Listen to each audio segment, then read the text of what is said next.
हे mister मालिम is here. Parijat को किस तरह से अमीर होते हुए दिखाया जाएगा, कैसे आ जाएगी इसके पास इतनी ढेर सारी दौलत। दो बहुत ही इंटरेस्टिंग सिनेरियोज हैं जिनको मैं डिस्क्राइब करूंगा आज के इस वीडियो के अंदर। साथ में आप लोगों के साथ ये भी डिस्कस करने वाला हूं जो लेटेस्ट एपिसोड में दिखाए गए कुछ बहुत ही अजीब और बहुत ही इंटरेस्टिंग पॉइंट्स हैं। काफी ज्यादा मजे की होने वाली आज की वीडियो। जो नए लोग आए मेरे चैनल पर जल्दी से दबा दें सब्सक्राइब का बटन, बना लो जैसे कर दें। इंस्टाग्राम पे फॉलो @मालिम, क्योंकि आपके सभी क्वेश्चंस के आंसर मैं वहां पर करने वाला हूं। वीडियो करते जैसे लगता है कि हम स्टार्ट कर सकेंगे बहुत इस वीडियो पर रिव्यू।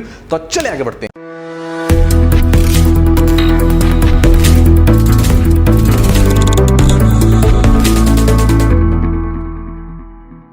तो भाई सबसे पहले हम डिस्कस कर लेते हैं कुछ इंटरेस्टिंग और कुछ अजीब पॉइंट्स जो कि हमें देखने को मिलते हैं लेटेस्ट एपिसोड में। यहाँ पर पुलिस का जो रोल अदा कर रही हैं, स्टार्ट में मुझे लगा अच्छा मैंने ना बाय मिस्टेक अपनी प्रीवियस वीडियो में कह दिया था कि ये परिजात की सिस्टर है। एक्चुअली मैं भाभी ही कहना चाह रहा था लेकिन मेरे मुंह से सिस्टर निकल गया।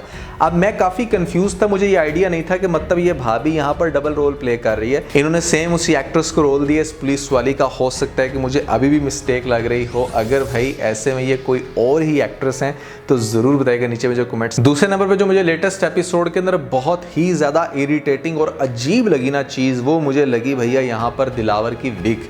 मतलब इतनी फेक और इतनी फजूल लग रही थी ये कि देख के दिल कर रहा था कि इसको तो मैं बस उतार ही दूँ। इरिटेशन होती है ना जैसे आपको किसी चीज़ को देखे कि यार ये इसने क्या सर पे रखा हुआ है, तो मतलब कुछ तो नेचुरल काम करना चाहिए। इस ड्रामे के मेरे ख्याल से जो हेयर आर्टिस्ट हैं या जो मेकअप आर्टिस्ट हैं उन्होंने बिल्कुल भी अच्छा काम नहीं किया। अब यहाँ पर आप ये देखें कि जो कैरेक्टर आपको दिखाया जा रहा है बबली बदमाश, जिसको आप आगे जाके दिलावर बना दिया, इसकी स्किन को इतना क्लीन क्यों रखा हुआ है इन लोगों ने। मतलब इन्होंने मेकअप किया हुआ बिल्कुल लड़की वाला, और यहाँ पर आपने कैरेक्टर दिखाया कि जैसे वो बड़ी स्ट्रॉन्ग है, बड़ी बदमाश टाइप की लड़की है, तो इसका मेकअप इतना क्लीन नहीं होना चाहिए। इसकी स्किन रफ दिखानी चाहिए थी आप लोगों को, जैसे मर्दों की स्किन होती है। ये जो टॉम बॉय गर्ल आगे जाके उसी चीज़ को मेंटेन रखती हैं और वो लड़कों वाले रूप धारती हैं, तो उनकी स्किन कभी भी इतनी सॉफ्ट, इतनी बिल्कुल क्लीन नहीं लगती। तो आप लोगों को दिलावर की जो स्किन है वो बहुत रफ दिखानी चाहिए थी। वो बहुत क्यूट लग रही है और उसके अंदर यहाँ पर फीमेल का फैक्टर काफी अच्छे से प्रोमिनेंट हो रहा है। और बहुत सारे लोग मुझसे क्वेश्चन कर रहे थे कि क्या बबली बदमाश टाइप की कोई लड़कियां रियल में एग्जिस्ट करती हैं जो इस तरह से बिल्कुल मेल का रूप धार लें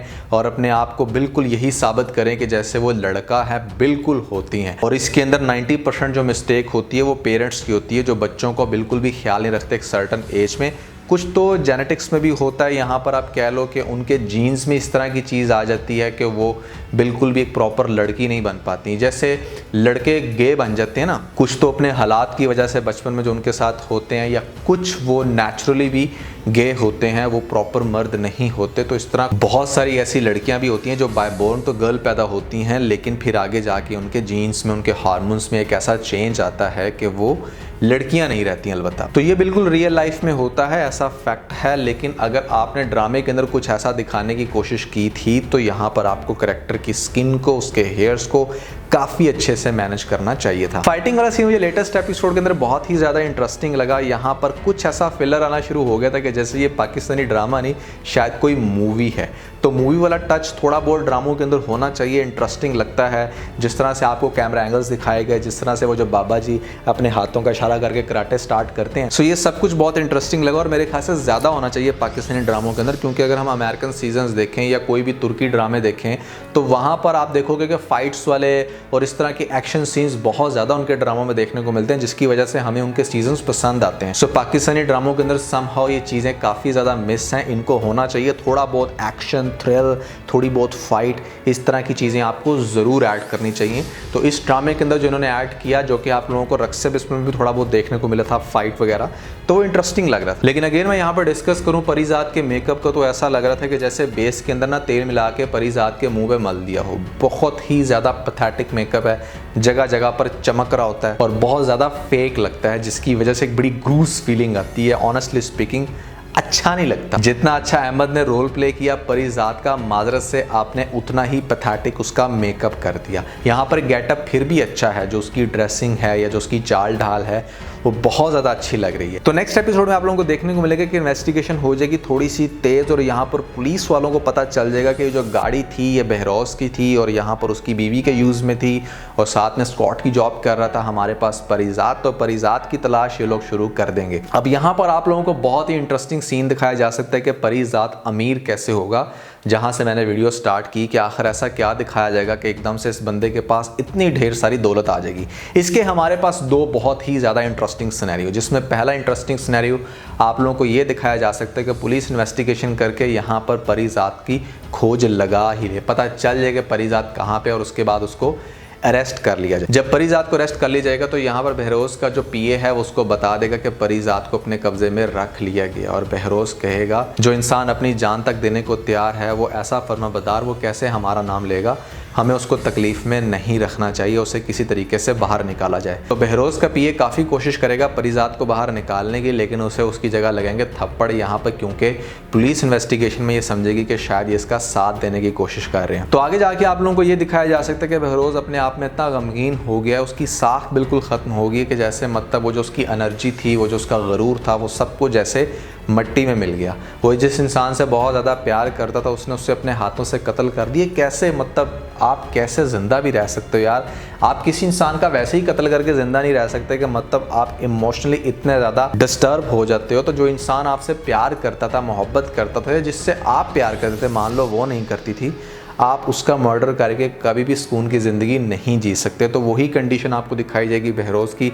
यहाँ पर इतनी ढेर सारी दौलत है, उसके पास ठीक ठाक पैसा होने के बावजूद नाम भी है, लेकिन फिर भी वो हर वक्त बस सिगरेटों में और उसकी यादों में मुब्तला है। तो होगा क्या कि यहाँ पर जब उसके पता चलेगी ये बात कि परिजात अरेस्ट हो गया है और पुलिस के लाख पूछने के बावजूद परिजात अपनी ज़ुबान से एक लफ्ज़ नहीं निकाल रहा कि यहाँ पर मर्डर कैसे हुआ, किसने मारा। ये भी हो सकता है कि परिजात अपने ऊपर इल्ज़ाम ले ले तो बहरोज़ को ये चीज़ बिल्कुल भी एक्सेप्ट ना हो। बहरोज़ कहेगा कि एक इंसान को तो मैंने अपने हाथों से मार दी, यहाँ पर दूसरे इंसान का इस तरह से मैं कत्ल होते हुए या उसकी ज़िंदगी ख़त्म होते हुए मैं नहीं देख सकता। तो मेरी ऐसी गट फीलिंग है कि यहाँ पर हो सकता है कि बहरोज़ जो है वो अपनी सारी दौलत परिजात के नाम लगा दे, इसलिए क्योंकि वो एक बहुत ही फर्माबरदार इंसान है, एक ऐसा इंसान है कि मतलब अपनी जान तक देने पे तुल गया, लेकिन उसने अपनी सर्विसेज में किसी किस्म की कोई कोताही नहीं की, बड़ी डेडिकेशन से काम किया।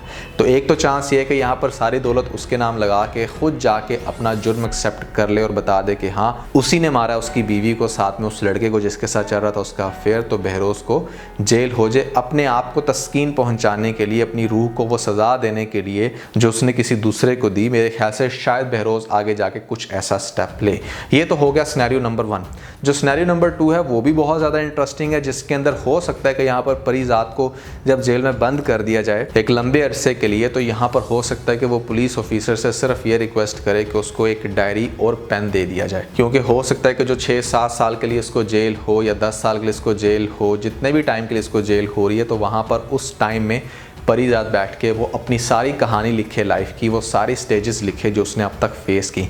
अब एक ऐसा इंसान जो पहले ही बहुत अच्छा लिखता था, जब उसने लाइफ के अंदर इतना इंटरेस्टिंग फेस कर लिया तो उसके बाद सोचो वो कितना अच्छा और कितना गहरा लिखेगा। तो इस तरह से परिजात हो सकता है कि एक बहुत ही कमाल की बुक लिखे अपने उस सारे टाइम में जो उसने टाइम जेल के अंदर गुजारा, और जब फिर उसकी जेल ख़त्म हो तो उसके बाद वो अपनी बुक को करे शाया, और यहाँ पर वो बुक उसकी मार्केट में इतनी ज़्यादा फेमस हो जाए, इतनी ज़्यादा चले कि मतलब जिसको आप कहते हैं रातों रात करोड़पति हो जाना। परिजात अपनी बुक के ज़रिए, अपनी लिखाई के ज़रिए करोड़पति बन जाए, क्योंकि इसका वो जो दोस्त था यहाँ पर नासाज, वो भी इसको यही कहता था कि कुछ तुम ऐसा लिखो कि दुनिया को आग लग जाए। तो ये कुछ ऐसा लिखेगा अपनी बुक के अंदर जिसकी वजह से ये बहुत ही ज़्यादा मज़ीद फेमस और इसके पास ठीक ठाक पैसा आ जाएगा। ये दूसरा सिनेरियो हो सकता है, और ज़रूरी नहीं है कि ये जो सारी बुक है ये अपनी जेल के अंदर बैठ के लिखे। ये भी हो सकता है कि इसको जेल से रिहाई मिल जाए और उसके बाद बाहर आकर भी ये बुक लिख सकता है, और साथ में रेडियो सुन के उस मोहतरमा के साथ भी इसका कनेक्शन बनेगा, जिसके बारे में मैं आपको अपनी कंप्लीट स्टोरी के रिव्यूज़ में बता चुका हूँ। यहाँ पर यमुना जैदी जिसका रोल प्ले कर रही हैं, उसके साथ भी एक ऐसा ब्लाइंड कनेक्शन बनेगा और फिर ये एंड पे मौत के बहुत करीब होगा, तो इसकी उसके साथ मुलाकात होगी, अमीर होगा, पैसा होगा, जिनको मैं अपने कंप्लीट स्टोरी के रिव्यू में काफ़ी अच्छे से बार बार एक्सप्लेन कर चुका हूँ। तो भैया मेरे अकॉर्डिंग तो ड्रामे की स्टोरी कुछ इस तरह से चलेगी, और परिजात को कुछ इस तरह से अमीर होते हुए दिखाया जाएगा। ये दो इंटरेस्टिंग सिनेरियोज हो सकते हैं, लेकिन इसके अलावा भी कुछ हो सकता है। अगर कुछ आप लोगों के माइंड में आता है तो मेरे साथ ज़रूर शेयर कीजिएगा कमेंट सेक्शन में। फिर मैं आप लोगों की जो भी फीडबैक होंगे उनको मद्देनजर रख के अपने एनालिसिस को मजीद पॉलिश करूंगा नेक्स्ट रिव्यू में। अच्छा यार, उसके अलावा बहुत सारे लोग मुझे रिक्वेस्ट कर रहे थे कि यहाँ पर लक्स स्टाइल अवार्ड के ऊपर मेरा क्या है फीडबैक। यहाँ पर बहुत सारी एक्ट्रेसेस ने अच्छे ड्रेस पहन रखे थे, बहुत सारी ने बुरे, तो मेरा क्या था उसके ऊपर फीडबैक मैं अपनी डिटेल वीडियो उसके ऊपर बना चुका हूँ। अगर आप लोगों ने वीडियो नहीं देखी तो ऊपर आप लोगों को लिंक मिल जाएगा, जल्दी से लिंक पे क्लिक करके वीडियो देख के अपना फीडबैक मुझे जरूर दीजिएगा। तो आज के बस इतना ही। अगर आपको इस वीडियो के अंदर कोई एक पॉइंट अच्छा लगा तो आप इस वीडियो को लाइक जरूर कीजिएगा और अपने दोस्तों के साथ ज़्यादा से ज़्यादा वीडियो को शेयर करने की कोशिश करें, स्पेशली उन दोस्तों के साथ जो पाकिस्तानी ड्रामास के बहुत बड़े फैन हैं। वीडियो चलेगी तो सब्सक्राइब बटन के ऊपर जरूर क्लिक कीजिएगा और कमेंट सेक्शन में मुझे अपना फीडबैक देना मत भूलिएगा।